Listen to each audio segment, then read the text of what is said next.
ਵਾਹਿਗੁਰੂ ਵਾਹਿਗੁਰੂ। ਗੁਰੂ ਨਾਨਕ ਪਦ ਪੰਕਜ ਬੰਦਨ ਪੰਕਜ ਸਿਮਰੋ ਅੰਗਦ ਦੁਖ ਨਿਕੰਦਨ ਗੁਰੂ ਅਮਰਦਾਸ ਹਿਰਦੈ ਨਿਤ ਧਿਆਉ ਹਿਰਦੈ ਨਿਤ ਧਿਆਉ। ਸ਼੍ਰੀ ਗੁਰੂ ਰਾਮਦਾਸ ਗੁਣ ਗਾਉ। ਗੁਰੂ ਅਰਜਨ ਬਿਗਨਨ ਕੇ ਨਾਸ਼ਕ ਬਿਗਨਨ ਵਿਨਾਸ਼ਕ। ਸ਼੍ਰੀ ਹਰਿ ਗੋਬਿੰਦ ਸੁਮਤ ਪ੍ਰਗਾਸ਼ਕ। ਸ਼੍ਰੀ ਹਰਿ ਰਾਏ ਨਮੋ ਕਰ ਜੋਰੀ ਨਮੋ ਕਰ ਜੋਰੀ। ਸ਼੍ਰੀ ਹਰਿ ਕ੍ਰਿਸ਼ਨ ਮਨਾਉ ਗੋਰੀ। ਗੁਰੂ ਤੇਗ ਬਹਾਦਰ ਪਰਮ ਕਿਰਪਾਲਾ ਪਰਮ ਕਿਰਪਾਲਾ। ਸ਼੍ਰੀ ਗੁਰੂ ਗੋਬਿੰਦ ਸਿੰਘ ਵਿਸਾਲਾ। ਤਰੋ ਤਰਾ ਪਰ ਪੁਨ ਪੁਨ ਸੀਸਾ ਪੁਨ ਗੁਣ ਸੀਸਾ। ਮੰਦੋ ਬਾਰ ਬਾਰ ਜਗਦੀਸਾ। ਏਕ ਓੰਕਾਰ ਸਤਿਗੁਰੂ ਤੇਰੇ ਪ੍ਰਸਾਦ ਸਚ ਹੋਏ। ਵਾਹਿਗੁਰੂ ਜੀ ਕੀ ਫਤਿਹ ਵਿਘਨ ਹੈ। ਵਿਨਾਸ਼ਨ ਸੋਏ। ਵਾਹਿਗੁਰੂ ਜੀ ਕੀ ਫਤਿਹ ਵਿਘਨ ਹੈ। ਵਿਨਾਸ਼ਨ ਸੋਏ। ਦੋਹਰਾ ਮਤਲਬ ਕੀ ਕਿਆ ਪ੍ਰੀਤ ਚਰਨ ਠਹਿਰਦੀ। ਦੂਧ ਦੇਤ ਜਾਂ ਤਿਨ ਦੇਵਤਾ ਮਹਿਰਦੀ। ਪੂਜਾ ਦੇਵੀ ਦੇਵਤਾ ਪ੍ਰੀਤੋ ਸਹਿਰਦੀ। ਪੁੱਤਰ ਜਨੰਦੀ ਨਾਰ ਕਰ ਪੀਤਰ ਭਾਵਦੀ। ਵਾਹਿਗੁਰੂ ਜੀ ਕਾ ਖਾਲਸਾ ਵਾਹਿਗੁਰੂ ਜੀ ਕੀ ਫਤਿਹ। ਆਓ ਗੁਰੂ ਪਿਆਰੇ ਗੁਰੂ ਸਵਾਰੇ ਸਤਸੰਗੀ ਜਨੋ, ਰੋਜ਼ਾਨਾ ਦੀ ਤਰ੍ਹਾਂ ਪਾਤਸ਼ਾਹ ਜੀ ਕੀ ਅਪਾਰ ਕਿਰਪਾ ਬਖਸ਼ਿਸ਼ ਦਾ ਸਦਕਾ ਪਿਛਲੇ ਪਹਿਰਾਂ ਦੇ ਦੀਵਾਨ ਸਜਾਉਂਦੇ ਹੋਏ ਆਪ ਜੀ ਗੁਰੂ ਚਰਨਾਂ ਵਿਖੇ ਹਾਜ਼ਰੀਆਂ ਲਵਾ ਰਹੇ ਹੋ। ਆਓ ਲੜੀਵਾਰ ਇਤਿਹਾਸ ਦੀ ਕਥਾ ਵਿਚਾਰ ਨਾਲ ਜੁੜਨਾ ਕਰੀਏ ਜੀ। ਸਿੱਖ ਸੰਗਤਾਂ ਨੇ ਸਤਿਗੁਰੂ ਪਾਤਸ਼ਾਹ ਜੀ ਨੂੰ ਬੇਨਤੀ ਕੀਤੀ, ਮਹਾਰਾਜ ਜੋ ਬ੍ਰਾਹਮਣੀ ਮਤ ਵਾਲੇ ਕਰਮਕਾਂਡ ਹਨ,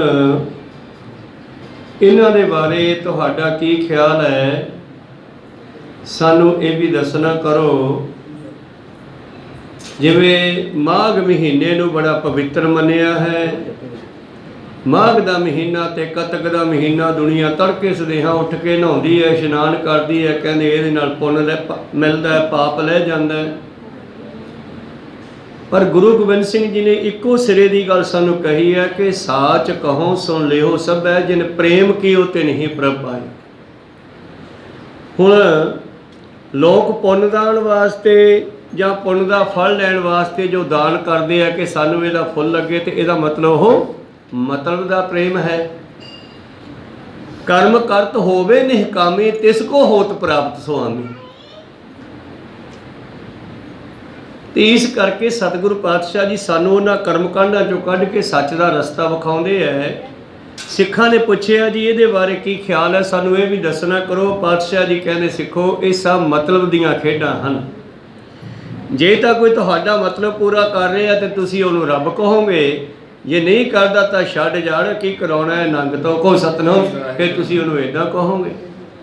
ਇਸ ਕਰਕੇ ਆਓ ਗੁਰੂ ਪਾਤਸ਼ਾਹ ਕਿਰਪਾ ਕਰਨ, ਇਹ ਵਿਚਾਰ ਨੂੰ ਅੱਗੇ ਆਰੰਭ ਕਰਕੇ ਆਪਾਂ ਸਰਵਣ ਕਰਦੇ ਹਾਂ। ਉਸ ਤੋਂ ਪਹਿਲਾਂ ਗੁਰੂ ਚਰਨਾਂ ਵਿੱਚ ਆਪਣੀਆਂ ਤੇ ਦਾਸਾਂ ਦੀਆਂ ਲਵਾਓ ਹਾਜ਼ਰੀਆਂ। ਗੁਰੂ ਕਾ ਬਖਸ਼ਿਆ ਫਤਿਹ ਦਾ ਨਾਰਾ ਕਰੋ ਬੁਲੰਦ ਗੱਜ ਕੇ ਆਖੋ ਜੀ ਵਾਹਿਗੁਰੂ ਜੀ ਕਾ ਖਾਲਸਾ ਵਾਹਿਗੁਰੂ ਜੀ ਕੀ ਫਤਿਹ। ਵਾਹਿਗੁਰੂ ਜੀ ਕੀ ਫਤਿਹ। ਦੋਹਰਾ ਮਤਲਬ ਕੀ ਕਿਆ ਪ੍ਰੀਤ ਚਿਰ ਨ ਠਹਿਰਦੀ। ਪਾਤਸ਼ਾਹ ਕਹਿੰਦੇ ਮਤਲਬੀ ਪਿਆਰ ਬਹੁਤਾ ਚਿਰ ਨਹੀਂ ਰਹਿੰਦਾ। ਜਿਵੇਂ ਕਬੀਰ ਸਾਹਿਬ ਦਾ ਬਚਨ ਹੈ, ਜਾਂ ਲੱਭ ਤਾਂ ਨੇਹੋ ਕਿਆ, ਲੱਭ ਤਾਂ ਕੂੜਾ ਨੇਹੋ। ਜਿਵੇਂ ਕਿਚਰ ਝੱਤ ਲੰਘਾਈ ਹੈ, ਛੱਪਰ ਟੁੱਟੇ ਮੇਹੋ।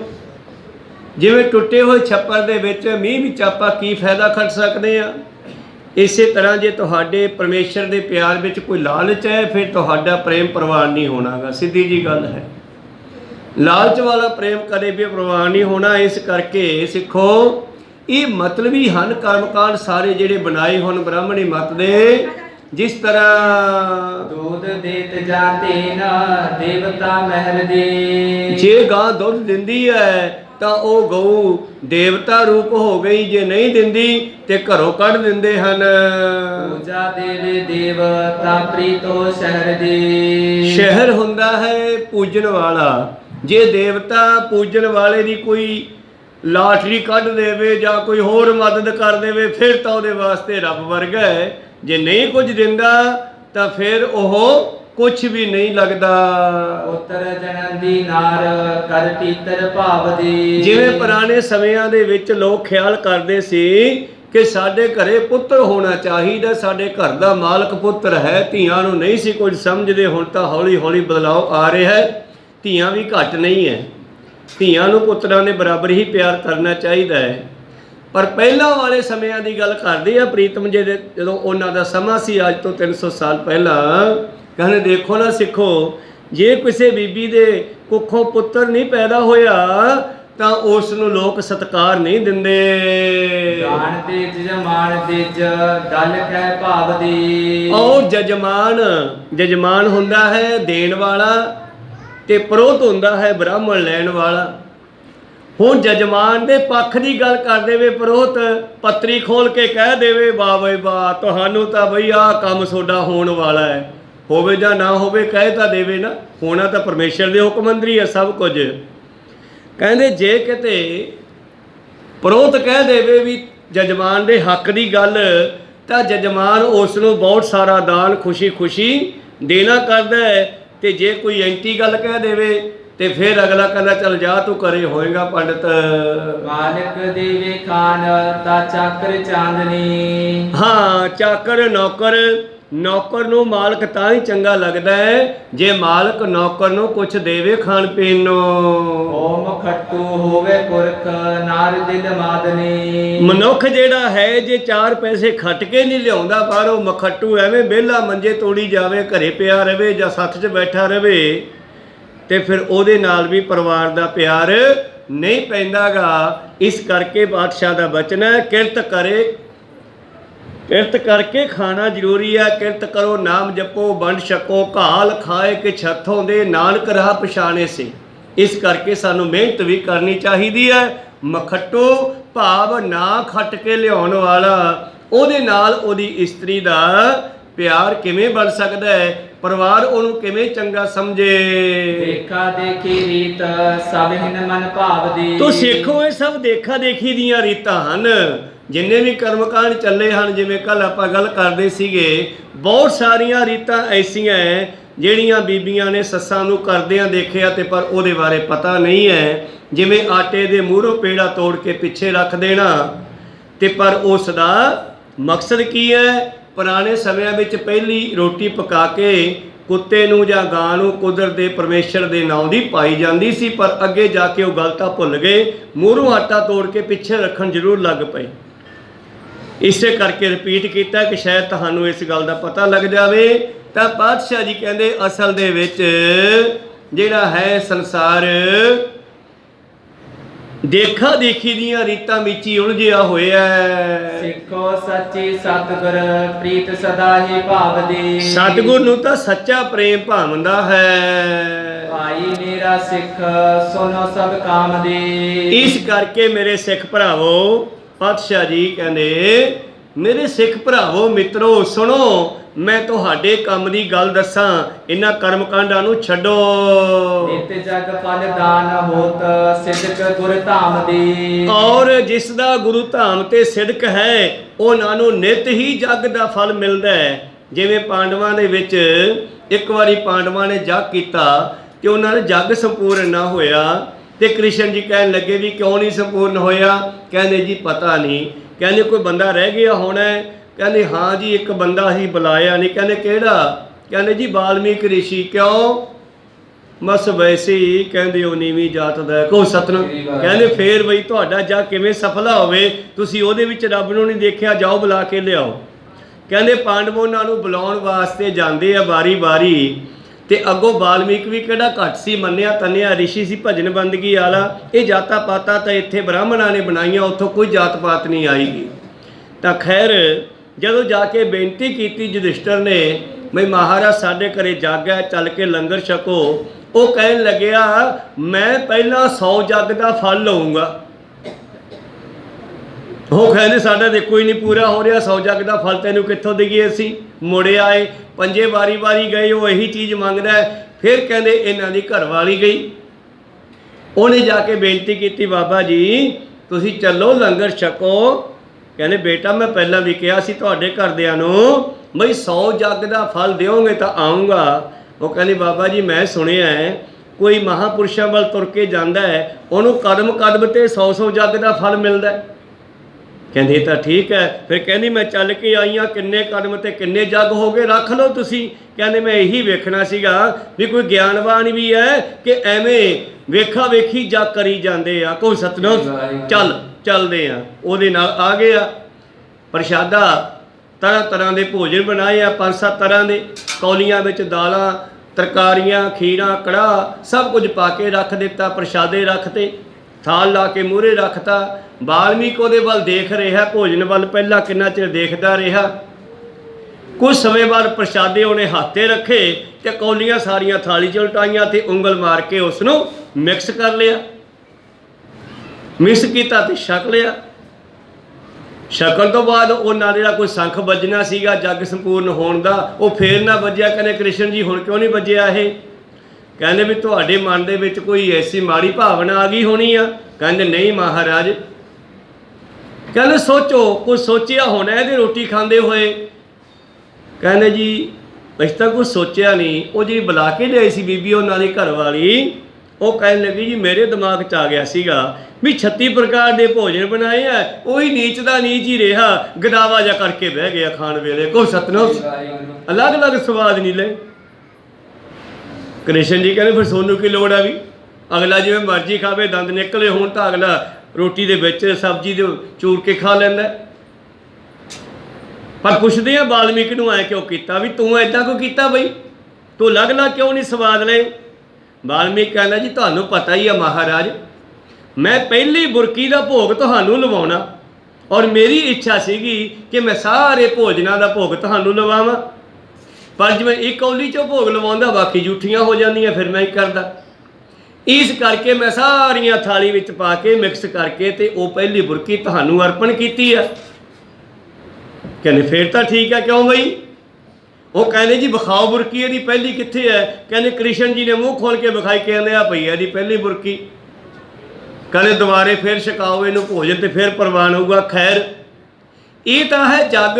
ਗੁਰੂ ਗੋਬਿੰਦ ਸਿੰਘ ਜੀ ਕਹਿੰਦੇ ਤੁਸੀਂ ਦੁਨੀਆ ਕਹਿੰਦੀ ਆ ਇੰਨੇ ਜੱਗ ਕਰ ਲਓ ਇੰਨਾ ਫਲ ਮਿਲੂਗਾ। ਉਹ ਜਦੋਂ ਤੁਸੀਂ ਗੁਰੂ ਘਰ ਵੱਲ ਚੱਲ ਕੇ ਆਉਣੇ ਹੋ ਤੁਹਾਨੂੰ 100 ਸਮੇਤ ਜੱਗ ਦਾ ਫਲ ਮਿਲਦਾ ਹੈ। ਪਹਿਰ ਰਾਤ ਇਸ਼ਨਾਨ ਸਦਾ ਹੀ ਭਾਵਦੀ। ਜਿਹੜਾ ਪਹਿਰ ਰਾਤ ਰਹਿੰਦੀ ਉੱਠ ਕੇ ਇਸ਼ਨਾਨ ਕਰਦਾ ਨਾ ਉਹਨੂੰ 100 ਜੱਗ ਦਾ ਫਲ ਮਿਲਦਾ ਹੈ। ਅੰਮ੍ਰਿਤ ਵੇਲੇ ਪਹਿਰ ਰਾਤ ਰਹਿੰਦੀ ਲਗਭਗ 2 ਤੋਂ 3 ਦੇ ਵਿਚਾਲੇ ਜਿਹੜਾ ਇਸ਼ਨਾਨ ਕਰਨਾ ਹੈ। ਸਮੇਤ ਗੋਮੇਦ ਕਟੀ ਕਟ ਜਾਵਦੇ। ਇਸੇ ਤਰ੍ਹਾਂ ਹੀ ਹਿੰਦੂ ਮਤ ਵਿੱਚ ਅਸਮੇਧ ਜਿਹਾ ਕਰਨਾ, ਗੋਮੇਧ ਜਿਹਾ ਕਰਨਾ, ਜਿਵੇਂ ਜਿਵੇਂ ਦਿਨ ਚੜ੍ਹਦਾ ਜਾਂਦਾ ਹੈ ਉਹ ਕਹਿੰਦੇ ਤਿਵੇਂ ਤਿਵੇਂ ਜੱਗ ਦਾ ਫਲ ਘਟਦਾ ਜਾਂਦਾ, ਇਸ਼ਨਾਨ ਦਾ ਫਲ ਘਟਦਾ ਜਾਂਦਾ। ਜਿਹੜਾ ਅੰਮ੍ਰਿਤ ਵੇਲੇ ਇੱਕ ਪਹਿਰ ਰਾਤ ਰਹਿੰਦੀ ਉੱਠ ਕੇ, ਪਾਤਸ਼ਾਹ ਕਹਿੰਦੇ ਪਹਿਰ ਰਾਤ ਰਹਿੰਦੀ ਉੱਠ ਕੇ ਇਸ਼ਨਾਨ ਕਰੋ, ਨਾਮ ਜਪੋ, ਤੁਹਾਨੂੰ ਸੈਂਕੜੇ ਜੱਗਾਂ ਦਾ ਫਲ ਮਿਲੂਗਾ। ਪਰ ਉਹ ਕਹਿੰਦੇ ਹੈ ਜੇ ਪਹਿਰ ਰਾਤ ਰਹਿੰਦੀ ਉੱਠ ਕੇ ਇਸ਼ਨਾਨ ਕਰ ਲਿਆ। ਤੀਜੀ ਅਗਨਹੋਤਰ ਸਟੋਮ ਜੋਤ ਮਾਵਦੇ। ਕਹਿਣ ਲੱਗੇ ਫਿਰ ਤੀਸਰਾ ਇੱਕ ਇਹਨਾਂ ਦੇ ਵਿੱਚ ਹੈ ਅਗਨਹੋਤਰ, ਭਾਵ ਹੋਮ ਕਰਨਾ। ਸਵਰਨ ਚਾਂਦੀ ਦੂਧ ਤਾਂਬਾ ਦੇ ਸਾਮ ਦੇ। ਇਹ 4 ਤਰ੍ਹਾਂ ਦੇ ਇਸ਼ਨਾਨ ਹਿੰਦੂ ਮਤ ਨੇ ਮੰਨੇ ਹੈ। ਕਹਿੰਦੇ ਪਹਿਰ ਰਾਤ ਰਹਿੰਦੀ ਉੱਠ ਕੇ ਇਸ਼ਨਾਨ ਕਰੇ ਤਾਂ ਮਨ ਪੱਕਾ ਸੋਨਾ ਦਾਨ ਕਰਨ ਜਿੰਨਾ ਫਲ ਮਿਲੂਗਾ। ਕਿਉਂਕਿ ਲੋਕਾਂ ਨੂੰ ਲਾਲਚ ਦਿੱਤਾ ਗਿਆ, ਜਿਵੇਂ ਲਾਟਰੀਆਂ ਵਾਲੇ ਲਾਲਚ ਦਿੰਦੇ ਆ 5 ਕਰੋੜ ਦੀ ਹੈ ਬਈ 500 ਰੁਪਏ ਦੀ ਪਰਚੀ ਹੈ। ਇਸੇ ਤਰ੍ਹਾਂ ਇਹਨਾਂ ਬ੍ਰਾਹਮਣਾਂ ਨੇ ਵੀ ਸੰਸਾਰ ਨੂੰ ਸਵਰਗਾਂ ਨਰਕਾਂ ਦੇ ਲਾਲਚ ਤੇ ਡਰਾਵੇ ਦੇ ਕੇ ਡਰਾਇਆ ਗਿਆ। ਕੋਈ ਸਤਨਾਮ, ਲਾਲਚ ਦੇ ਕੇ ਇਹਨਾਂ ਨੂੰ ਲੁੱਟਿਆ ਗਿਆ। ਅਸਲ ਦੇ ਵਿੱਚ ਨਰਕ ਸਵਰਗ ਇੱਥੇ ਹੀ ਆਪਾਂ ਵੇਖ ਰਹੇ ਹਾਂ। ਦੱਦਾ ਦੋਸ਼ ਨ ਦਿਓ ਕਿਸੈ, ਦੋਸ਼ ਕਰਮਾ ਆਪਣਿਆ, ਜੋ ਮੈਂ ਕੀਆ ਸੋ ਮੈਂ ਪਾਇਆ, ਦੋਸ਼ ਨ ਦੀਜੈ ਅਵਰ ਜਨਾ। ਤਾਂ ਕਹਿੰਦੇ ਜੇ ਕੋਈ ਪਹਿਰ ਰਾਤ ਰਹਿੰਦੀ ਉੱਠ ਕੇ ਇਸ਼ਨਾਨ ਕਰਦਾ ਹੈ ਤਾਂ ਉਹਨੂੰ ਮਨ ਪੱਕਾ ਸੋਨਾ ਦਾਨ ਕਰਨ ਜਿੰਨਾ ਫਲ ਮਿਲਦਾ ਹੈ। ਜੇ ਉਸ ਤੋਂ ਬਾਅਦ ਕਰਦਾ ਹੈ ਤੇ ਫਿਰ ਚਾਂਦੀ ਦਾਨ ਕਰਨ ਜਿੰਨਾ, ਫਿਰ ਦੁੱਧ ਦਾਨ ਕਰਨ ਜਿੰਨਾ, ਫਿਰ ਤਾਂਬਾ ਦਾਨ ਕਰਨ ਜਿੰਨਾ। ਜੇ ਕੋਈ ਦਿਨ ਚੜ੍ਹੇ ਦਾ ਇਸ਼ਨਾਨ ਕਰਦਾ ਹੈ, ਧੁੱਪ ਚੜ੍ਹ ਗਈ ਹੈ ਤੇ ਫਿਰ ਐਵੇਂ ਸਰੀਰ ਦੀ ਮੈਲ ਹੀ ਲਾਹੀ ਹੈ, ਉਹਦਾ ਫਲ ਨਹੀਂ ਮਿਲਦਾ। ਰਸਮ ਦੇਖ ਜਲਦਾਨ ਪਾਵਨ ਜਾਮਦੀ। ਇਹ ਹਿੰਦੂ ਮਤ ਦੀ ਗੱਲ ਹੈ ਕਿ ਪਹਿਰ ਪਹਿਰ ਦੇ ਉਹਨਾਂ ਨੇ ਬਣਾਏ ਹਨ ਇਹ ਸਿਸਟਮ। ਪਰ ਮੇਰੇ ਪ੍ਰੀਤਮ ਜੀ ਕੀ ਕਹਿੰਦੇ ਹਨ, ਇੱਕ ਸਿੱਖ ਨੂੰ ਜੀ ਅਸੀਂ ਗੁਰਮਤ ਨਾਲ ਜੋੜ ਦਿੰਨੇ ਆ ਤੇ ਉਹਦਾ ਕਿੰਨਾ ਫਲ ਹੈ। ਜੈਸੇ ਸਾਤ ਮੰਦਰ ਕੰਚਨ ਕੇ ਸਵਾਰ ਦਾਨ ਦੀਨੇ, ਤੈਸੋ ਫਲ ਇੱਕ ਸਿੱਖ ਕੋ ਸ਼ਬਦ ਸਿਖਾਏਗਾ। 5 ਵਾਰ ਗੰਗ ਜਾਏ, ਬਾਰ 5 ਪ੍ਰਾਗ ਨਹਾਏ, ਤੈਸੋ ਫਲ ਇੱਕ ਸਿੱਖ ਕੋ ਨਹਾਏਗਾ। ਇਸ਼ਨਾਨ ਕਰਾਉਣ ਦਾ ਵੀ ਇਹ ਫਲ ਹੈ। ਭਾਵ ਹੈ ਕਿ ਸੇਵਾ ਦੇ ਵਿੱਚੋਂ ਫਲ ਮਿਲਣਾ ਤੁਹਾਨੂੰ, ਨਾ ਕਿ ਕਰਮ ਕਾਂਡਾਂ ਚੋਂ ਫਲ ਮਿਲਣਾ ਹੈ। ਇਸ ਕਰਕੇ ਸਿੱਖੋ ਹੋਏ ਪਵਿੱਤਰ ਕਾਇਆ ਨਹਾਏ ਦੁਪਹਿਰ ਜੋ। ਜਿਹੜਾ ਦਿਨ ਚੜ੍ਹੇ ਨਹਾਉਂਦਾ ਹੈ ਬਸ ਉਹ ਸਰੀਰ ਸਾਫ਼ ਹੋ ਜਾਂਦਾ ਹੈ, ਕਾਇਆ ਪਵਿੱਤਰ ਹੋ ਜਾਂਦੀ ਹੈ। ਤੀਜੇ ਮਲੇਸ਼ ਇਸ਼ਨਾਨ ਚਤੁਰਥੇ ਕਹਿਰ ਜੋ। ਔਰ ਕਹਿਣ ਲੱਗੇ ਤੀਜੇ ਪਹਿਰ, ਪਿਛਲੇ ਪਹਿਰ ਮਲੇਸ਼ ਨਹਾਉਂਦੇ ਹਨ ਔਰ ਤੀਜੇ ਪਹਿਰ ਦਾ ਵੀ ਨਹਾਉਣ ਦਾ ਕੋਈ ਫਾਇਦਾ ਨਹੀਂ। ਰਾਤ ਰਾਖਸੀ ਨਹਾਏ ਅਰਧ ਹੋਏ ਪਾਤਕੀ। ਰਾਤ ਨੂੰ ਰਾਖਸ਼ ਨਹਾਉਂਦੇ ਹਨ, ਕਹਿੰਦੇ ਜਿਸ ਦਾ ਨਹਾਉਣ ਦਾ ਅੱਧੀ ਰਾਤ ਨੂੰ ਨਹਾਉਣਾ, ਕਹਿੰਦੇ ਉਹ ਪਾਤਕੀ ਪਾਪੀ ਹੋ ਜਾਂਦਾ ਹੈ। ਹਿੰਸ ਸਭ ਕੀ ਪਾਪ ਜਲ ਕਾਰਨ ਸ਼ਾਂਤ ਕੀ। ਇਸ ਕਰਕੇ ਕਿਉਂਕਿ ਪਾਣੀ ਦੇ ਵਿੱਚ ਜਲ ਜੰਤੂ ਹੁੰਦੇ ਐ, ਦਿਨ ਚੜੇ ਨਹਾਉਣਾ ਕਹਿੰਦੇ ਐਵੇਂ ਉਹਨਾਂ ਨੂੰ ਦੁੱਖ ਦੇਣਾ ਹੀ ਹੁੰਦਾ ਹੈ, ਇਹਦਾ ਕੋਈ ਫਾਇਦਾ ਨਹੀਂ। ਹੋਏ ਨੇਮ ਕੀ ਰੀਤ ਨਾਏ ਭਜ ਨਾਮ ਕੋ। ਪਰ ਗੁਰੂ ਪਿਆਰਿਓ ਮੈਂ ਤੁਹਾਨੂੰ ਕਹਿਣਾ ਕਿ ਨੇਮ ਦੇ ਨਾਲ ਅੰਮ੍ਰਿਤ ਵੇਲੇ ਉੱਠ ਕੇ ਇਸ਼ਨਾਨ ਕਰਕੇ ਨਾਮ ਵੀ ਜਪਣਾ ਚਾਹੀਦਾ। ਕੱਲੇ ਨਹਾਉਣ ਨਾਲ ਵੀ ਗੱਲ ਨਹੀਂ ਬਣਦੀ। ਜੇ ਰੱਬ ਮਿਲਦਾ ਨਹਾਤਿਆਂ ਧੋਤਿਆਂ, ਮਿਲਦਾ ਡੱਡੂਆਂ ਮੱਛੀਆਂ, ਜੇ ਰੱਬ ਮਿਲਦਾ ਜੰਗਲ ਜਾਇਆ, ਮਿਲਦਾ ਮਿਰਗਾਂ ਬੱਚੀਆਂ, ਬੋਲੇ ਸ਼ਾਹ ਰੱਬ ਉਹਨਾਂ ਨੂੰ ਮਿਲਦਾ ਨੀਤਾਂ ਜਿਨ੍ਹਾਂ ਦੀਆਂ ਹੱਛੀਆਂ। ਇਸ ਕਰਕੇ ਰੱਬ ਉਹਨਾਂ ਨੂੰ ਮਿਲਦਾ ਹੈ ਜਿਨ੍ਹਾਂ ਦੀ ਨੀਤ ਚੰਗੀ ਹੋਵੇ। ਇਸ ਕਰਕੇ ਇਸ਼ਨਾਨ ਕਰਨ ਦਾ ਤਾਂ ਫਾਇਦਾ ਜੀ ਉੱਠ ਕੇ ਨਾਮ ਜਪੀਏ। ਜੇ ਨਾਮ ਨਹੀਂ ਜਪਣਾ ਫਿਰ ਇਕੱਲੇ ਇਸ਼ਨਾਨ ਨਾਲ ਕੀ ਬਣੂਗਾ? ਕਬੀਰ ਸਾਹਿਬ ਨੂੰ ਪੁੱਛ ਲਓ। ਕਬੀਰ ਸਾਹਿਬ ਜੀ ਕਹਿੰਦੇ, ਕਬੀਰ ਨਿਰਪ ਨਾਰੀ ਕਿਉਂ ਨਿੰਦੀ ਹੈ, ਕਿਉਂ ਹਰ ਚੇਰੀ ਕੋ ਮਾਨ। ਰਾਜੇ ਦੀ ਰਾਣੀ ਵੀ ਉੱਠਦੀ ਹੈ, ਇਸ਼ਨਾਨ ਕਰਦੀ ਹੈ, ਵਾਲ ਬਾਉਂਦੀ ਹੈ, ਸਵਾਰਦੀ ਹੈ, ਸ਼ਿੰਗਾਰ ਕਰਦੀ ਹੈ। ਇੱਕ ਗੁਰੂ ਘਰ ਜਾਣ ਵਾਲੀ ਬੀਬੀ, ਮੰਦਰ ਜਾਣ ਵਾਲੀ, ਧਾਰਮਿਕ ਸਥਾਨ ਤੇ ਜਾਣ ਵਾਲੀ ਬੀਬੀ ਵੀ ਉੱਠਦੀ ਹੈ, ਇਸ਼ਨਾਨ ਕਰਦੀ ਹੈ, ਵਾਲ ਬਾਉਂਦੀ ਹੈ, ਧੋਤੇ ਜਾਂ ਨਵੇਂ ਕੱਪੜੇ ਪਾਉਂਦੀ ਹੈ। ਇਹਨਾਂ ਦੋਹਾਂ 'ਚ ਫਰਕ ਕਿਉਂ ਹੈ? ਕਬੀਰ ਨਿਰਪ ਨਾਰੀ ਕਿਉਂ ਨਿੰਦੀ ਹੈ, ਕਿਉਂ ਹਰ ਚੇਰੀ ਕੋ ਮਾਨ, ਇਹ ਸਵਾਲ ਕਰਤਾ। ਅਗਲੇ ਪਾਸੇ ਜਵਾਬ ਹੈ, ਉਹ ਮੰਗ ਸਵਾਰੇ ਵਿਖੇ ਕੋ, ਰਾਣੀ ਰਾਜੇ ਨੂੰ ਖੁਸ਼ ਕਰਨ ਵਾਸਤੇ ਮੰਗ ਸਵਾਰਦੀ ਹੈ, ਇਸ਼ਨਾਨ ਕਰਦੀ ਹੈ, ਸ਼ਿੰਗਾਰ ਕਰਦੀ ਹੈ, ਸੋਹਣੇ ਕੱਪੜੇ ਪਾਉਂਦੀ ਹੈ ਕਿ ਰਾਜਾ ਮੇਰੇ ਤੇ ਮੋਹਿਤ ਹੋ ਜਾਵੇ, ਖੁਸ਼ ਹੋ ਜਾਵੇ। ਪਰ ਭਜਨ ਬੰਦਗੀ ਕਰਨ ਵਾਲੀ ਬੀਬੀ ਭਜਨ ਵਾਸਤੇ ਤਿਆਰ ਹੁੰਦੀ ਹੈ। ਕੋ ਸਤਨਾਮ। ਬਸ ਇਹੀ ਫਰਕ ਹੈ। ਕਬੀਰ ਨਿਰਪ ਨਾਰੀ ਕਿਉਂ ਨਿੰਦੀ ਹੈ, ਕਿਉਂ ਹਰ ਚੇਰੀ ਕੋ ਮਾਣ, ਉਹ ਮੰਗ ਸਵਾਰੈ ਵਿਖੈ ਕੋ, ਉਹ ਸਿਮਰੈ ਹਰ ਨਾਮ।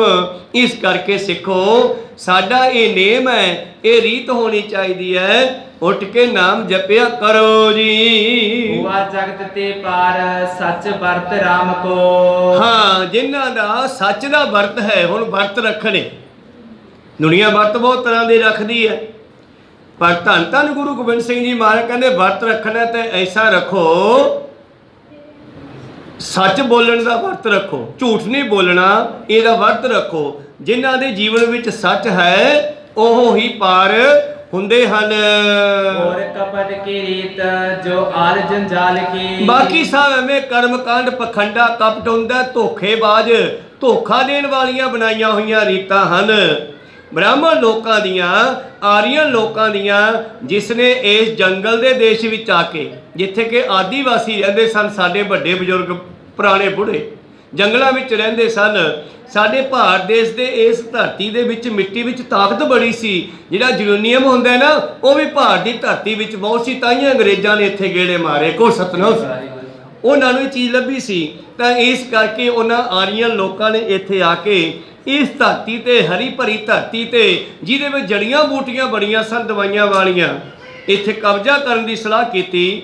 ਇੱਥੋਂ ਵਾਲੇ ਭੋਲੇ ਭਾਲੇ ਲੋਕਾਂ ਨੂੰ ਉਹਨਾਂ ਨੇ ਛਤਰੀ, ਬ੍ਰਾਹਮਣ, ਸੂਦ, ਵੈਸ ਦੇ ਚੱਕਰਾਂ ਵਿੱਚ ਪਾ ਦਿੱਤਾ। ਆਪ ਬ੍ਰਾਹਮਣ ਬਣ ਗਏ, ਉਹਨਾਂ ਨੂੰ ਕਿਸੇ ਨੂੰ ਛਤਰੀ, ਕਿਸੇ ਨੂੰ ਸ਼ੂਦਰ ਕਹਿ ਦਿੱਤਾ, ਔਰ ਇਹਨਾਂ ਤੇ ਰਾਜ ਕੀਤਾ। ਪਾੜੋ ਤੇ ਰਾਜ ਕਰੋ ਵਾਲੀ ਰੀਤੀ ਜਿਹੜੀ ਇਹਨਾਂ ਨੇ ਚਲਾਈ। ਤਾਂ ਇਸ ਤਰ੍ਹਾਂ ਪਾਤਸ਼ਾਹ ਕਹਿੰਦੇ ਇਹ ਸਾਰੀਆਂ ਕਪਟ ਦੀਆਂ ਰੀਤਾਂ ਬਣਾਈਆਂ ਹੋਈਆਂ ਹਨ। ਇਹਨਾਂ ਰੀਤੀ ਰਿਵਾਜਾਂ ਨੂੰ ਮੇਰੇ ਸਿੱਖ ਨੇ ਨਹੀਂ ਮੰਨਣਾ। ਸੇਵਾ ਕਰਨੀ ਹੈ, ਸਿਮਰਨ ਕਰਨਾ ਹੈ, ਭਜਨ ਬੰਦਗੀ ਕਰਨੀ ਹੈ, ਨੇਮ ਦੇ ਨਾਲ ਕਰਨੀ ਹੈ।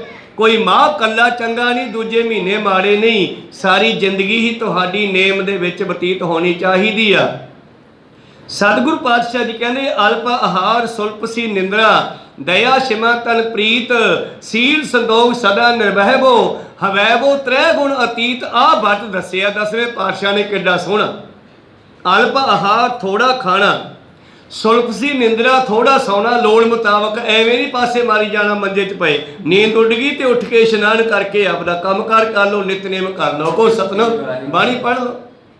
ਅਲਪ ਆਹਾਰ ਸੁਲਪ ਸੀ ਨਿੰਦਰਾ, ਦਇਆ ਸ਼ਿਮਾ ਤਨ ਪ੍ਰੀਤ। ਜ਼ਿੰਦਗੀ ਵਿੱਚ ਦਇਆ, ਨਿਮਰਤਾ ਇਹ ਵੀ ਹੋਣੀਆਂ ਚਾਹੀਦੀਆਂ।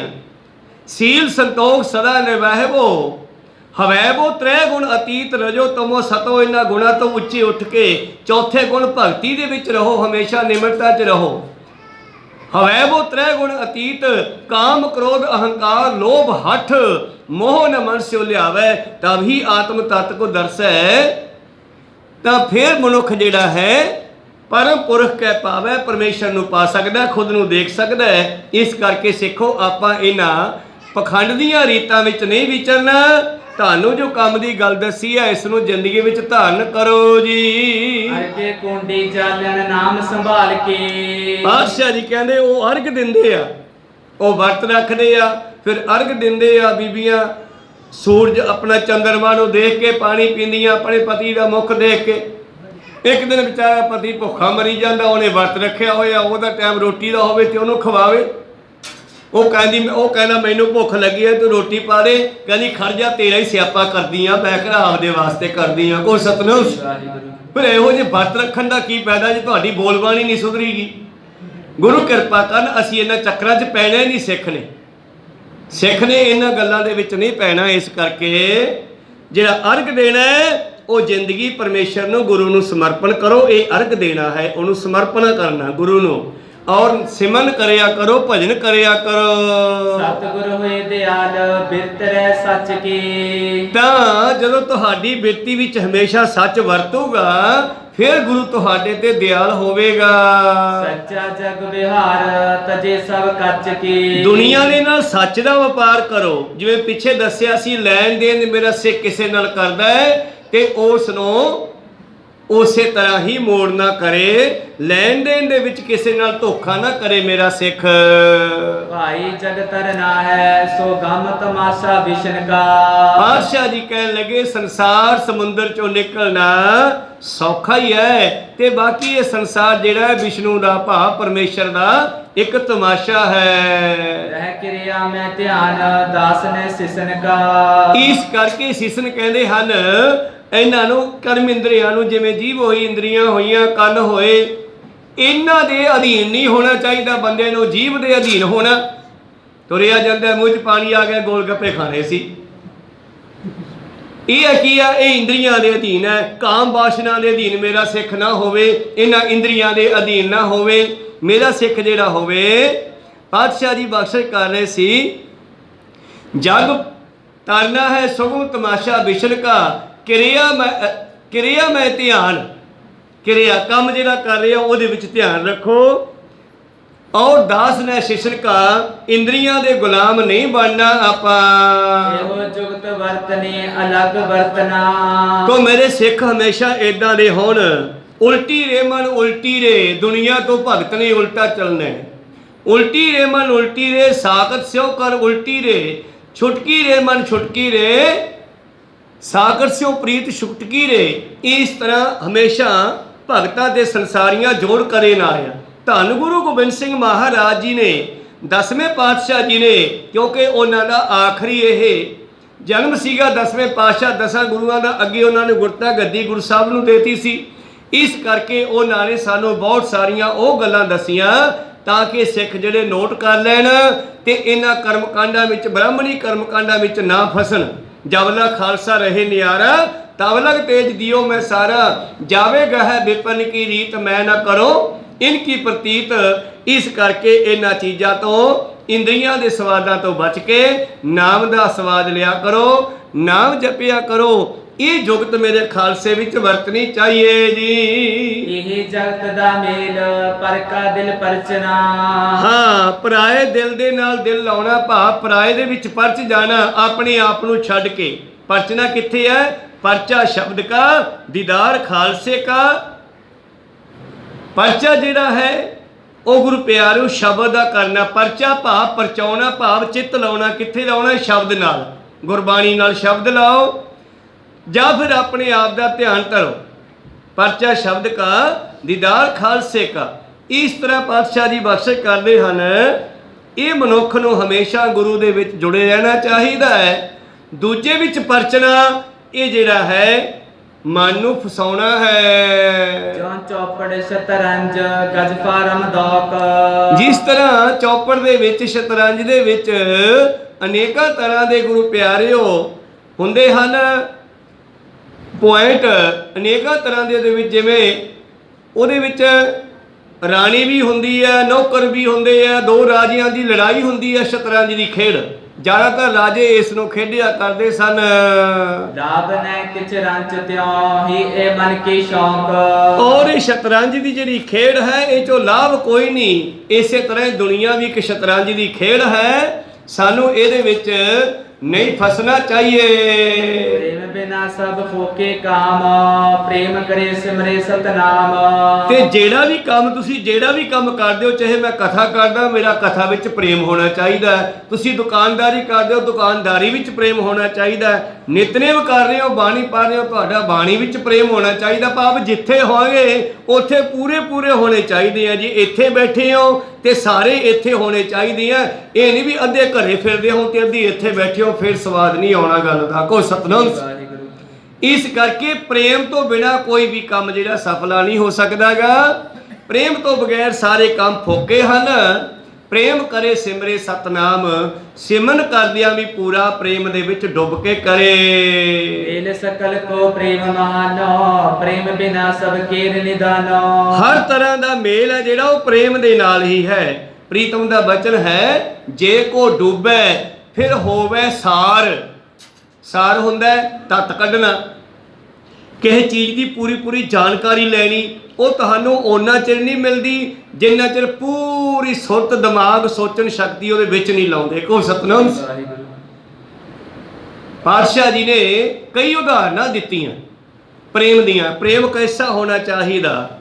जिस तरह आनी ले कागज काटी वाले गुड्डी, आकाश मधे भरमी वाले बच्चों ने कागज लिया, पतंग बनाया, पतंग चढ़ा दिता, और ਉਹਦੇ ਕੋਲ ਹੋਰ भी बच्चे खेल रहे हैं, पतंग चढ़ा रहे हैं, सारे बच्चे आपस में गल्लां कर रहे हैं।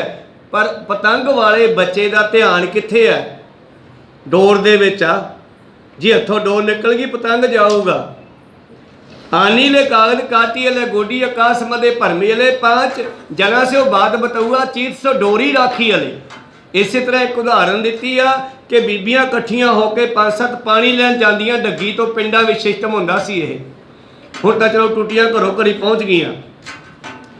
तो उन्होंने जैसे कुआर कन्या बीबियां इकट्ठियां होकर पानी लैन जांदियां, और जदों घड़े भर के तुर पैंदियां ते घड़ा सिर ते रखिया हुंदा, ਮੁੜਦੀਆਂ ਹੋਈਆਂ ਹੱਥ ਮਾਰ ਮਾਰ ਕੇ ਤੇ ਦੂਜੀ ਨਾਲ ਗੱਲਾਂ ਵੀ ਕਰਦੀਆਂ, ਪਰ ਧਿਆਨ ਉਹਨਾਂ ਦਾ ਘੜੇ 'ਚ ਹੈ, ਸਿਰ ਨਹੀਂ ਡੋਲਦਾ ਉਹਨਾਂ ਦਾ। ਕੋ ਸਤਨਾਮ। ਐਸਾ ਸਿੱਖ ਦਾ ਪ੍ਰੇਮ ਹੋਣਾ ਚਾਹੀਦਾ ਹੈ ਸੰਸਾਰ ਵਿੱਚ ਵੀ। ਜਿਵੇਂ ਭਗਤ ਨਾਮਦੇਵ ਜੀ ਦਾ ਇੱਕ ਹੋਰ ਬਚਨ ਹੈ, ਕਾਮੀ ਪੁਰਖ ਕਾਮਨੀ ਪਿਆਰੀ, ਤੈਸੀ ਨਾਮੈ ਪ੍ਰੀਤ ਮੁਰਾਰੀ। ਇੰਨਾ ਪਰਮੇਸ਼ਰ ਵਿੱਚ ਡੁੱਬ ਜਾਈਏ। ਕਈ ਉਦਾਹਰਨਾਂ ਇਸ ਵਿਸ਼ੇ ਤੇ ਦਿੱਤੀਆਂ ਭਗਤ ਜੀ ਨੇ। ਇਸ ਕਰਕੇ ਗੱਲ ਸਮਝਾਉਣ ਵਾਸਤੇ ਹੁੰਦੀ ਹੈ ਵੀ ਪ੍ਰੇਮ ਕਿਹੋ ਜਿਹਾ ਹੋਵੇ, ਬੰਦਾ ਡੁੱਬ ਜਾਵੇ। ਜਿਸ ਤਰ੍ਹਾਂ ਸੁਨਿਆਰਾ ਸੋਨਾ ਘੜਦਾ ਹੈ, ਔਰ ਸੋਨਾ ਘੜਦਾ ਹੋਇਆ ਪਹਾੜਾ ਉਹਦਾ ਇੱਕ ਚੁੱਲ੍ਹਾ ਹੁੰਦਾ ਵੱਡਾ ਸਾਰਾ, ਤੇ ਵਿਚਾਲੇ ਉਹਦੇ ਅੰਗੀਠੀ ਬਣੀ ਹੁੰਦੀ ਹੈ, ਤੇ ਉਹਦੇ ਵਿੱਚ ਉਹ ਜਿਹੜਾ ਸੋਨੇ ਨੂੰ ਢਾਲਦਾ ਹੈ, ਤੇ ਸੋਨੇ ਨੂੰ ਢਾਲਦਾ ਹੋਇਆ ਉਹਦਾ ਚਿਹਰਾ ਬਿਲਕੁਲ ਉਸ ਲਾਟ ਦੇ ਉੱਤੇ ਹੁੰਦਾ ਜਿੱਥੇ ਉਹ ਕੋਲੇ ਮਗ ਰਹੇ ਆ, ਪੂਰੇ ਲਾਲ ਹੁੰਦੇ ਹੈ, ਉਹਨਾਂ ਦਾ ਸੇਕ ਪੂਰਾ ਮੂੰਹ ਨੂੰ ਬਹਿੰਦਾ ਹੈ, ਪਰ ਉਹ ਤੋਂ ਅੱਖ ਪਾਸੇ ਨਹੀਂ ਕਰ ਸਕਦਾ, ਕਿਉਂਕਿ ਜੇ ਜਰਾ ਵੀ ਧਿਆਨ ਪਾਸੇ ਕੀਤਾ ਤੇ ਸੋਨਾ ਡੁੱਲ ਕੇ ਰੇਤੇ ਵਿੱਚ ਮਿਲ ਜਾਣਾ। ਕੋ ਸਤਨਾਮ ਸੀ।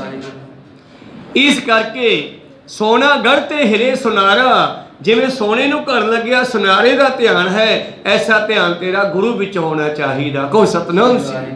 ਮੇਰੇ ਪ੍ਰੀਤਮ ਜੀ ਕਹਿੰਦੇ, ਸਵਈਆ ਜਾਂ ਤਨ ਪ੍ਰੇਮ ਪ੍ਰਵਾਹ ਸੁਖ ਸੋ ਨਰ ਪਾਵਨ ਵੇਦ ਉਚਾਰੈ। ਜਦੋਂ ਜੀਵਨ ਦੇ ਵਿੱਚ ਤੁਸੀਂ ਵੇਦਾਂ ਦਾ ਉਚਾਰ ਕਰਦੇ ਹੋ, ਗ੍ਰੰਥਾਂ ਦਾ ਉਚਾਰਨ ਕਰਦੇ ਹੋ, ਉਦੋਂ ਵੀ ਤੁਹਾਨੂੰ ਪ੍ਰੇਮ ਦੇ ਵਿੱਚ ਡੁੱਬ ਜਾਣਾ ਚਾਹੀਦਾ ਹੈ।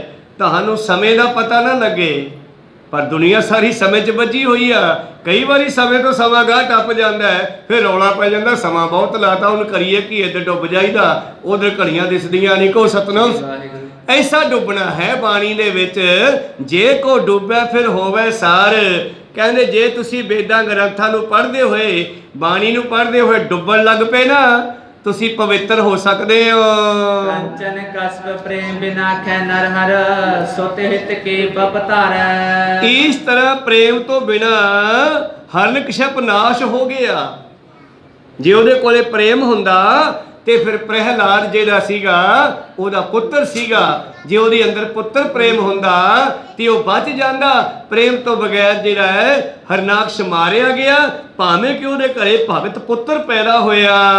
ਸਿੱਧ 18 ਜਾਏ ਅਧੀਨ ਹੈ, ਸੰਸਰ ਪੂਜਾ ਦਿਜ ਸੂਨ ਬਿਡਾਰੈ। ਇਸੇ ਤਰ੍ਹਾਂ ਹੀ ਪਾਤਸ਼ਾਹ ਜੀ ਕਹਿ ਰਹੇ ਹਨ, ਨਰਸਿੰਘ ਦਾ ਰੂਪ ਧਾਰਿਆ ਤੇ ਹਰਨਾਕਸ਼ ਨੂੰ ਮਾਰਿਆ, ਕਿਉਂਕਿ ਉਹਦੇ ਵਿੱਚ ਪ੍ਰੇਮ ਨਾ ਹੋਣ ਕਰਕੇ। ਇਸੇ ਤਰ੍ਹਾਂ ਸਹੰਸਰ ਬਾਹੂ ਜਮਦਗਣੀ ਨਾਮੇ ਬ੍ਰਾਹਮਣ ਦੇ ਪੁੱਤਰ ਪਰਸਰਾਮ ਨੇ ਮਾਰ ਦਿੱਤਾ, ਕਿਉਂਕਿ ਸਹਿਸ ਬਾਹੂ ਦੇ ਅੰਦਰ ਵੀ ਇੱਕ ਗਾਂ ਬਦਲੇ ਜਮਦਗਣੀ ਨੂੰ ਮਾਰ ਦਿੱਤਾ ਗਿਆ ਸੀ।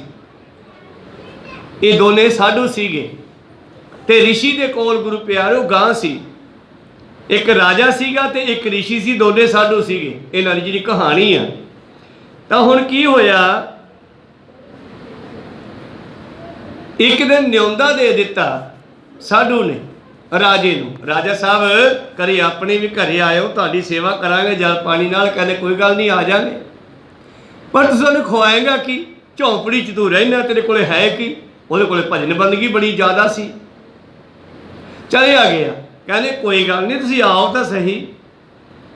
ਕਹਿੰਦੇ ਜਦੋਂ ਰਾਜਾ ਪਹੁੰਚ ਗਿਆ ਫੌਜਾਂ ਸਮੇਤ, ਤੇ ਉਸ ਰਿਸ਼ੀ ਨੇ ਝੌਂਪੜੀ ਵਿੱਚ ਹੀ, ਕਹਿੰਦੇ ਇਹ ਗਊ ਹੈ ਕਲਪ ਬਿਰਸ਼, ਆਪਣਾ ਕਪਲਾ ਗਊ ਹੈ ਜਿਹੜੀ, ਉਸ ਦੇ ਕੋਲੋਂ ਇਸ ਨੇ ਸਾਰੇ ਭੋਜਨ ਲੈ ਲਏ ਰਿਸ਼ੀ ਨੇ, ਭਾਵ ਆਪਣੀ ਭਜਨ ਬੰਦਗੀ ਦਾ। ਅਸਲ ਤਾਂ ਭਜਨ ਬੰਦਗੀ ਦੀ ਗੱਲ ਹੈ ਗੁਰੂ ਪਿਆਰਿਓ, ਭਾਵੇਂ ਕਿ ਉਸ ਨੂੰ ਗਾਂ ਦੇ ਨਾਲ ਜੋੜ ਦਿੱਤਾ, ਚਲੋ ਕਹਾਣੀ ਬਣੀ ਇਹ।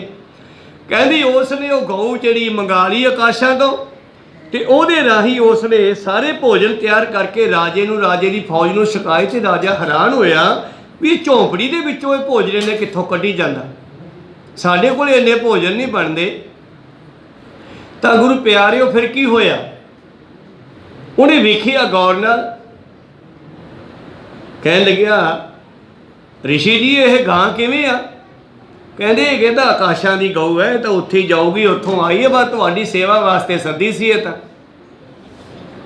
ਕਾਮਧੇਨ ਗਊ।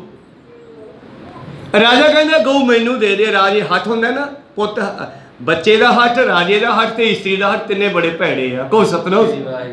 ਰਾਜ ਜਿੱਦ ਕਰਕੇ ਬਹਿ ਗਿਆ, ਕਹਿੰਦਾ ਇਹ ਗਾਂ ਮੈਨੂੰ ਦੇ ਦੇ। ਰਿਸ਼ੀ ਕਹਿੰਦਾ ਰਾਜਾ ਸਾਹਿਬ ਤੁਹਾਡੀ ਸੇਵਾ ਹੋ ਗਈ ਹੈ, ਉਹਦੇ ਵਾਸਤੇ ਮੰਗਾਈ ਸੀ, ਹੁਣ ਮੈਂ ਇਹ ਗਾਂ ਨਹੀਂ ਤੁਹਾਨੂੰ ਦੇ ਸਕਦਾ। ਤੇ ਰਾਜੇ ਨੇ ਧੱਕਾ ਕੀਤਾ ਤੇ ਉਹ ਰਿਸ਼ੀ ਨੇ ਗਾਂ ਉਡਾ ਦਿੱਤੀ। ਕਹਿੰਦੀ ਗਾਂ ਜਾਣ ਲੱਗੀ, ਇਹਨੇ ਉੱਪਰ ਨੂੰ ਤੀਰ ਮਾਰਿਆ ਤੇ ਉਸ ਤੋਂ ਬਾਅਦ ਇਸ ਨੇ ਉਸ ਰਿਸ਼ੀ ਨੂੰ ਗੁੱਸੇ ਚ ਆ ਕੇ ਆਪਣੇ ਸਾਧੂ ਨੂੰ ਵੀ ਮਾਰ ਦਿੱਤਾ। ਕੋ ਸਤਨਾਮ। ਤੇ ਉਹਦਾ ਪੁੱਤਰ ਹੈ ਪਰਸ਼ੁਰਾਮ। ਤੇ ਪਰਸ਼ੁਰਾਮ ਜਦੋਂ ਵਾਪਸ ਆਇਆ, ਵੇਖਿਆ ਵੀ ਉਸ ਦੇ ਪਿਤਾ ਨੂੰ ਇਸ ਰਾਜੇ ਨੇ ਮਾਰ ਦਿੱਤਾ। ਇਹ ਰਾਜਾ ਛਤਰੀ ਸੀਗਾ। ਫਿਰ ਪਰਸ਼ੁਰਾਮ ਨੇ ਕੁਹਾੜੇ ਨਾਲ ਛਤਰੀਆਂ ਦੀਆਂ 18 ਵਾਰੀ ਕੁਲਾਂ ਦਾ ਨਾਸ਼ ਕੀਤਾ। ਕੋ ਸਤਨਾਮ। ਫਿਰ ਅੱਗੇ ਜਾ ਕੇ ਰਾਮਚੰਦਰ ਨੇ ਉਸ ਨੂੰ ਰੋਕਿਆ ਵੀ ਬਸ ਕਰ, ਬਥੇਰੇ ਮਾਰੇ ਗਏ ਹੁਣ ਤੂੰ। ਇਸ ਕਰਕੇ ਪ੍ਰੇਮ ਦੀ ਜਿਹੜੀ ਘਾਟ ਹੈ, ਪ੍ਰੇਮ ਤੋਂ ਬਗੈਰ ਹੀ ਜਿਹੜਾ ਹੈ ਵੇਦਾਂ ਦੇ ਉਚਾਰਨ ਵਾਲਾ ਵਿਸ਼ਵਾ ਦਾ ਪੁੱਤਰ ਰਾਵਣ ਵੀ ਪ੍ਰੇਮ ਤੋਂ ਬਗੈਰ ਮਰ ਗਿਆ। ਭਾ ਪ੍ਰੇਮ ਦੀ ਬੜੀ ਲੋੜ ਹੈ। ਜੇ ਤੁਹਾਡੇ ਅੰਦਰ ਗੁਣ ਹੈ ਤੇ ਉਹਦੇ ਬਰਾਬਰ ਪ੍ਰੇਮ ਹੋਣਾ ਵੀ ਜ਼ਰੂਰੀ ਹੈ। ਵੇਦ ਉਚਾਰਤ ਵਿਸ਼ਵਾ ਪੁੱਤਰ ਹੀ ਪ੍ਰੇਮ ਬਿਨਾ ਸਰਲੋਕ ਸਿਧਾਰੈ। ਇਸੇ ਤਰ੍ਹਾਂ ਹੀ ਵੇਦਾਂ ਨੂੰ ਉਚਾਰਨ ਕਰਨ ਵਾਲਾ ਵਿਸ਼ਵਾ ਪੁੱਤਰ ਦਾ ਜਿਹੜਾ ਵਿਸ਼ਵਾ ਪੁੱਤਰ ਦਾ ਪੁੱਤਰ ਰਾਵਣ ਹੈ, ਉਸ ਨੂੰ ਵੀ ਪ੍ਰੇਮ ਤੋਂ ਬਗੈਰ ਹੀ ਦੁਨੀਆ ਵਿੱਚੋਂ ਜਾਣਾ ਪਿਆ, ਕਿਉਂਕਿ ਉਸਨੇ ਰਾਮਚੰਦਰ ਦੀ ਸੀਤਾ ਚੱਕ ਕੇ ਲੈ ਗਿਆ। ਦੋਨਾਂ ਦੀ ਲੜਾਈ ਹੋਈ ਔਰ ਪਰਮੇਸ਼ਰ ਨਾਲ ਪ੍ਰੇਮ ਨਹੀਂ ਸੀ ਤੇ ਉਸ ਨੂੰ ਮਰਨਾ ਪਿਆ ਨੀ। ਉਲਕਤ ਗਾਤ ਅਨਹਦ ਬਾਤ ਸੋ ਭੂਲ ਨਾ ਆਨ ਕਹੋ ਚੇਤੋ ਪ੍ਰਾਨੀ। ਸੁਣ ਲਓ, ਸਭ ਤੋਂ ਸਿਰੇ ਦੀ ਗੱਲ 10ਵੇਂ ਪਾਤਸ਼ਾਹ ਜੀ ਦੀ। ਇੱਕ ਰਸ ਪਰਮਾਤਮਾ ਦਾ ਸਿਮਰਨ ਕਰਦਿਆਂ ਹੋਇਆਂ ਤੁਹਾਡੇ ਇਹ ਰੋਮ ਖੜੇ ਹੋਣੇ ਚਾਹੀਦੇ ਆ। ਤੁਹਾਡੇ ਅੰਦਰ ਐਸੀ ਭਾਵਨਾ ਬਣਨੀ ਚਾਹੀਦੀ ਹੈ, ਸਿਮਰਨ ਕਰਦਿਆਂ ਤੁਹਾਨੂੰ ਕਿਸੇ ਦੂਜੇ ਦਾ ਖਿਆਲ ਵੀ ਨਹੀਂ ਆਉਣਾ ਚਾਹੀਦਾ, ਤਾਂ ਤੁਸੀਂ ਪ੍ਰਵਾਨ ਹੋਵੋਗੇ। ਕੋ ਸਤਨਾਮ। ਪਲਕਾਵਲੀ ਹੁੰਦੀ ਹੈ, ਰੋਮ ਰੋਮ ਖੜੇ ਹੋ ਜਾਣਾ। ਕਈ ਵਾਰੀ ਤੁਸੀਂ ਫੀਲ ਕਰਦੇ ਹੋਵੋਗੇ, ਕਥਾ ਵਿੱਚ ਕੋਈ ਐਸੀ ਗੱਲ ਆ ਜਾਂਦੀ ਹੈ ਤੇ ਸਾਡੇ ਅੰਦਰ ਝਨਾਰ ਉੱਠਦੀ ਹੈ। ਤੁਹਾਡੇ ਵੀ ਉੱਠਦੀ ਹੋਣੀ ਆ ਕਦੇ ਨਾ ਕਦੇ, ਕਿਉਂਕਿ ਕਥਾ ਵਿੱਚ ਹਰ ਵਾਰ ਕੋਈ ਨਾ ਕੋਈ ਨਵੀਂ ਐਸੀ ਗੱਲ ਆ ਜਾਂਦੀ ਹੈ ਜੋ ਸਾਨੂੰ ਝਨਾਰ ਛੇੜ ਜਾਂਦੀ ਹੈ। ਕਹਿੰਦੇ ਸਿਮਰਨ ਕਰਦਿਆਂ ਹੋਇਆਂ ਤੁਹਾਡੇ ਅੰਦਰ ਅਨਾਹਤ ਦੀ ਗੱਲ ਕਰਦਿਆਂ ਹੋਇਆਂ, ਸਿਮਰਨ ਕਰਦਿਆਂ ਹੋਇਆਂ ਕਦੇ ਵੀ ਤੁਹਾਡੇ ਅੰਦਰ ਦੂਸਰਾ ਧਿਆਨ ਨਹੀਂ ਆਉਣਾ ਚਾਹੀਦਾ। ਨਾ ਆਣ ਕੋ ਚੇਤੋਂ ਪ੍ਰਾਣੀ, ਸਿੱਖੋ ਹੋਰ ਕਿਸੇ ਨੂੰ ਯਾਦ ਨਹੀਂ ਕਰਨਾ। ਜਦੋਂ ਪਰਮੇਸ਼ਰ ਦੀ ਯਾਦ 'ਚ ਬੈਠਣਾ, ਕਹੋ ਸਤਨਾਮ ਸਿੰਘ, ਉਦੋਂ ਹੋਰ ਕਿਸੇ ਨੂੰ ਯਾਦ ਨਹੀਂ ਕਰਨਾਗਾ। ਭਾਈ ਨੰਦ ਲਾਲ ਜੀ ਕਹਿੰਦੇ ਜਿਵੇਂ ਸੰਗਤ ਚੱਲ ਰਹੀ ਹੈ ਹੁਣ, ਬੜੀਆ ਜੀ ਲੱਗਿਆ ਤੁਹਾਡਾ ਵੀ ਸਾਡਾ ਵੀ। ਜੇ ਵਿਚਾਲ ਦੀ ਕੋਈ ਦੋ ਜਣੇ ਬੈਠੇ ਬੈਠੇ ਆਪਸ ਵਿੱਚ ਗੱਲ ਕਰਨ ਲੱਗ ਜਾਣ ਤਾਂ ਕੀ ਹੁੰਦਾ ਹੈਗਾ, ਜਿਹਦਾ ਧਿਆਨ ਭੰਗ ਹੋ ਜਾਂਦਾ ਸਾਰਿਆਂ ਦਾ। ਕਹੋ ਸਤਨਾਮ।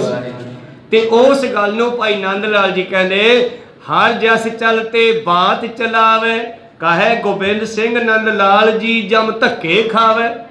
ਵੀ ਸਿਰੇ ਦੀ ਗੱਲ ਹੋ ਰਹੀ ਹੈ, ਪਰਮੇਸ਼ਰ ਦੀ ਗੱਲ ਹੋ ਰਹੀ ਹੈ, ਤੇ ਇੱਥੇ ਬੈਠੇ ਬੈਠੇ ਕਿਸੇ ਦਾ ਫੋਨ ਵੱਜ ਗਿਆ ਜਾਂ ਆਪਸ ਵਿੱਚ ਗੱਲਾਂ ਕਰਨ ਲੱਗ ਪਿਆ।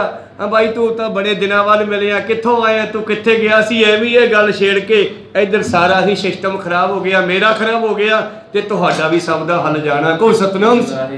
ਇਸ ਕਰਕੇ ਸਤਸੰਗ ਦੇ ਵਿੱਚ ਕਦੇ ਵੀ ਦੂਸਰੀ ਗੱਲ ਨਹੀਂ ਕਰਨੀ ਚਾਹੀਦੀ। ਸਿਮਰਨ ਕਰਦਿਆਂ ਪਰਮੇਸ਼ਰ ਨਾਲ ਜੁੜ ਜਾਣਾ ਚਾਹੀਦਾ ਹੈ, ਦੂਜਾ ਫੁਰਨਾ ਵੀ ਨਹੀਂ ਆਉਣਾ ਚਾਹੀਦਾ।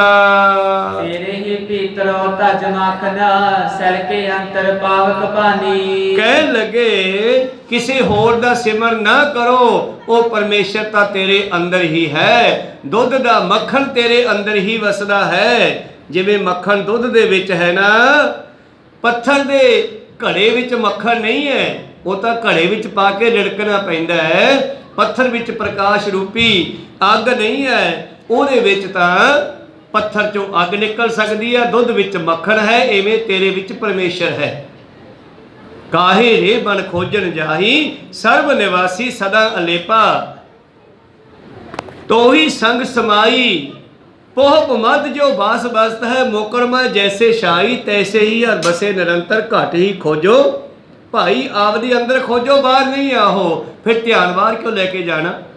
इस करके सिमरन करदे अपना ध्यान इन्ना कंट्रोल करो कि तुहाडे अंदर किसी चीज़ का फुरना भी ना आवे।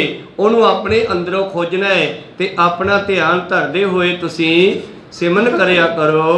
वाह गुरु वाह गुरु वाह गुरु वाह गुरु वाह गुरु वाह गुरु वाह गुरु वाह गुरु वाह गुरु वाह गुरु वाह गुरु वाह गुरु वाह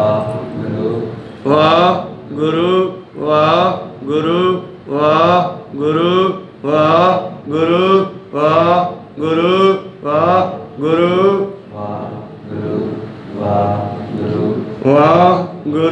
ਵਾਹਿਗੁਰੂ ਵਾਹਿਗੁਰੂ ਵਾਹਿਗੁਰੂ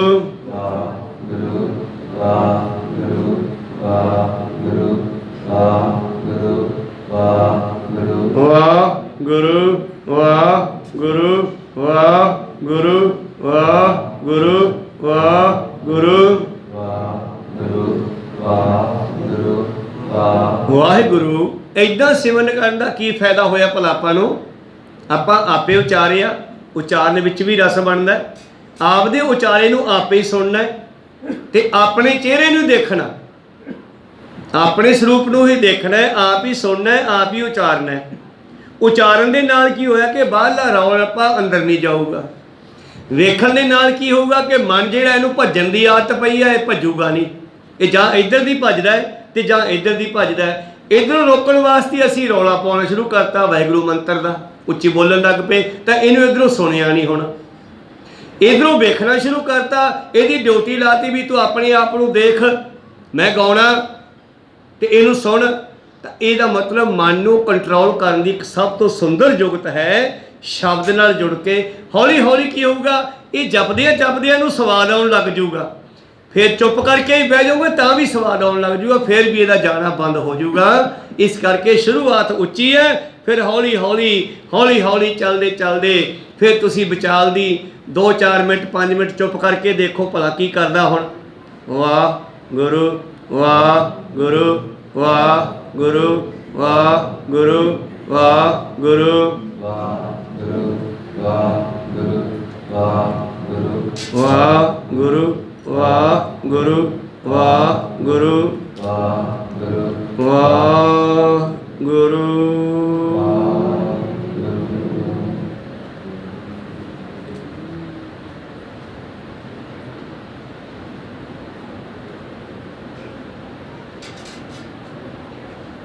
ਵਾਹਿਗੁਰੂ ਇਹ ਰੋਜ਼ ਦਾ ਅਭਿਆਸ ਹੈ, ਇਹ ਆਪਾਂ ਘਰੇ ਬਹਿ ਕੇ ਕਰਨਾ, ਇਹ ਤੁਹਾਡਾ ਘਰ ਦਾ ਕੰਮ ਹੈ। ਕਹੋ ਸਤਿਨਾਮ। ਜਦੋਂ ਇਸ ਤਰ੍ਹਾਂ ਕਰੋਗੇ ਤੇ ਜਾਣਾ ਤੇ ਹੌਲੀ ਹੌਲੀ ਤੁਹਾਨੂੰ ਰਸ ਆਉਣਾ ਸ਼ੁਰੂ ਹੋ ਜਾਊਗਾ। ਫਿਰ ਤੁਹਾਨੂੰ ਬੱਸ ਦੇ ਵਿੱਚ ਬੈਠੇ ਹੋ, ਸੀਟ ਤੇ ਬੈਠੇ ਹੋ, ਬੈਠ ਕੇ ਲਾ ਲਓ ਧਿਆਨ, ਤੁਹਾਨੂੰ ਪਤਾ ਨਹੀਂ ਲੱਗੂਗਾ ਕਦੋਂ ਤੁਹਾਡੀ ਮੰਜ਼ਿਲ ਆ ਗਈ। ਕਹੋ ਸਤਿਨਾਮ। ਕਿਉਂਕਿ ਸਾਨੂੰ ਮੰਜ਼ਿਲ ਉਦੋਂ ਹੀ ਔਖੀ ਲੱਗਦੀ ਹੈ ਜਦੋਂ ਅਸੀਂ ਵੇਖੀ ਜਾਂਦੇ ਹਾਂ ਹਜੇ ਆਇਆ ਨਹੀਂ ਪਿੰਡ, ਹਜੇ ਆਇਆ ਨਹੀਂ ਪਿੰਡ। ਜਦੋਂ ਤੁਸੀਂ ਅੰਦਰ ਵੇਖਣ ਲੱਗੇ ਹੈ 1 ਮਿੰਟ 'ਚ ਹੀ ਪਹੁੰਚ ਗਏ, ਐਂ ਕਿਵੇਂ ਪਹੁੰਚ ਗਏ, ਤੁਹਾਨੂੰ ਐਂ ਲੱਗੂਗਾ ਵੀ ਬੜੀ ਜਲਦੀ ਪਹੁੰਚ ਗਏ।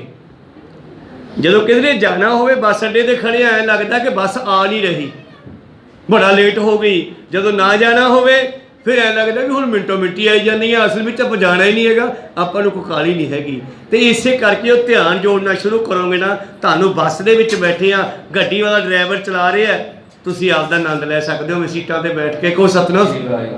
ਇਸ ਕਰਕੇ ਗੁਰ ਸਤਿਗੁਰ ਕਾ ਜੋ ਸਿੱਖ ਅਖਾਏ ਸੋ ਭਲਕੇ ਉੱਠ ਹਰ ਨਾਮ ਤੇ ਆਵੈ, ਉਦਮ ਕਰੇ ਭਲਕੇ ਪ੍ਰਭਾਤੀ ਇਸ਼ਨਾਨ ਕਰੇ ਅੰਮ੍ਰਿਤਸਰ ਨਹਾਏ, ਫਿਰ ਚੜ੍ਹੇ ਦਿਵਸ ਗੁਰਬਾਣੀ ਗਾਏ ਬਹਿੰਦਿਆਂ ਉੱਠਦਿਆਂ ਹਰ ਨਾਮ ਤੇ ਆਵੈ।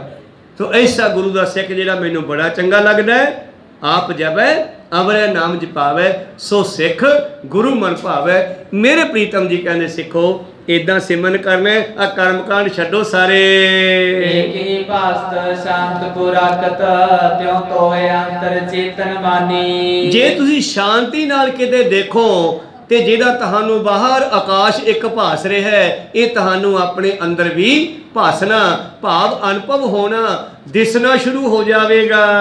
ਸਾਧਕ ਨੇਹੋ ਕੀ ਪਾਲ ਟੁੱਟੀ ਨਹਿ, ਸਤ ਸਰੂਪ ਸਨੇਹ ਸਮਾਨੀ। ਆਹੀ ਜਿੰਨਾ ਚਿਰ ਤੁਹਾਡੇ ਅੰਦਰੋਂ ਇਹ ਜਿਹੜਾ ਨੇਹ ਤੁਸੀਂ ਲਾਇਆ ਨਾ ਸੰਸਾਰ ਨਾਲ, ਜਿੰਨਾ ਚਿਰ ਇਹ ਕੰਧ ਨਹੀਂ ਤੋੜਦੇ ਉਹਨਾਂ ਚਿਰ ਸਤ ਸਰੂਪ ਦੇ ਵਿੱਚ ਸਮਾ ਨਹੀਂ ਸਕਦੇ ਤੁਸੀਂ। ਇਸ ਕਰਕੇ ਗੁਰੂ ਕਿਰਪਾ ਕਰਨ, ਜਾਂ ਲੱਗਨੇ ਹੋ ਕਿ ਪਾਲ ਟੁੱਟੀ ਨਾ ਹੈ, ਜਿੰਨਾ ਚਿਰ ਸੰਸਾਰ ਦੇ ਲੋਭ ਲਾਲਚ ਮੋਹ ਮਮਤਾ ਦੀ ਕੰਧ ਨਹੀਂ ਟੁੱਟਦੀ, ਸਤ ਸਰੂਪ ਸਨੇਹ ਸਮਾਨੀ, ਉਹਨਾਂ ਚਿਰ ਤੁਸੀਂ ਮਾਲਕ ਦੇ ਵਿੱਚ ਮਿਲ ਨਹੀਂ ਸਕਦੇ। ਜੇ ਮਿਲਣਾ ਹੈ ਤਾਂ ਦੋਹਰਾ, ਸਤ ਰੂਪ ਪਰਮਾਤਮਾ ਸਭ ਕਟ ਰਹੋ ਬਿਆਪ। ਇੱਕ ਇਹ ਖਿਆਲ ਬਣਾ ਲਓ, ਘਟ ਘਟ ਮੈਂ ਹਰ ਜੂ ਬਸੈ, ਸੰਤਨ ਕਹਿਓ ਪੁਕਾਰ, ਸਾਰਿਆਂ ਦੇ ਵਿੱਚ ਉਸੇ ਦਾ ਵਾਸਾ ਹੈ। ਜਿਨ ਜਾਣਾ ਤਾ ਕੋ ਅਰਧ ਔਰ ਨਾ ਜਾਣਤੇ ਆਪ, ਜਿਨ੍ਹਾਂ ਨੇ ਜਾਣ ਲਿਆ ਉਹਨਾਂ ਦਾ ਆਨੰਦ ਬਣ ਗਿਆ, ਜਿਨ੍ਹਾਂ ਨੇ ਨਹੀਂ ਜਾਣਿਆ ਉਹਨਾਂ ਦੇ ਭਾਣੇ ਨਹੀਂ ਹੈ। ਹਾਂ, ਸਮਾਂ ਸਮਾਪਤੀ ਤੇ ਆਪਾਂ ਇੱਥੇ ਰੋਕਦੇ ਹਾਂ ਵਿਚਾਰਾਂ। ਤਾਂ ਗੁਰੂ ਪਿਆਰਿਓ, ਸਮਾਂ ਕਥਾ ਦਾ ਵੀ ਬਦਲਿਆ ਗਿਆ ਹੈ। ਉਹ ਸਮਾਂ ਆਪਣਾ ਹੈ ਕੱਲ ਤੋਂ 5 ਤੋਂ ਪੌਣੇ 6 ਵਜੇ ਤੱਕ ਕਥਾ ਹੋਵੇਗੀ। ਸਾਰਾ 15 ਮਿੰਟਾਂ ਦਾ ਸਮਾਂ ਬਦਲ ਦਿੱਤਾ ਗਿਆ ਹੈ ਅੱਗੇ ਤੋਂ ਅੱਗੇ। ਸੋ ਕੱਲ ਨੂੰ 5 ਵਜੇ ਤੋਂ ਪਹਿਲਾਂ ਹੀ ਪਹੁੰਚਣ ਦੀ ਕਿਰਪਾਲਤਾ ਕਰਨੀ, ਲੇਟ ਨਹੀਂ ਹੋਣਾ। ਗੁਰੂ ਕਿਰਪਾ ਕਰਨ। ਇਹ ਜਿਹੜੀ ਸਿਮਰਨ ਦੀ ਗੱਲ ਚੱਲ ਰਹੀ ਹੈ, ਕੱਲ ਨੂੰ ਫਿਰ ਆਪਾਂ ਇੱਥੋਂ ਸ਼ੁਰੂ ਕਰਕੇ ਆਨੰਦ ਮਾਣਾਂਗੇ। ਆਓ ਸਮਾਪਤੀ ਕਰੀਏ। हे अच्युत हे पार ब्रह्म अविनाशी अविनाश, हे पूरन हे सर्व मैं पंचन गुणतास, हे संगी हे निरंकार हे निर्गुण सब टेक, हे गोविंद हे गुण निदान, जाके सदा विवेक, हे अपरंपर हर हरे, हो बनहार, हे संत कै सदा संग, आधार, हे ठाकुर होंदा सरो, निर्गुण गुण नहीं कोई, नानक दीजै नाम दान, कोई परोए, आए प्रभ शरणागति, निध दयाल, एक अखर हर मन बसत, नानक होत निहाल, एक अंकारा सतगुरु, प्रसाद सच होए, वाहिगुरु जी की फतेह है, विनाशन सोए, वाहिगुरु जी की फतेह है। विनाशन सोए। वाहिगुरु जी का खालसा, वाहिगुरु जी की फतेह।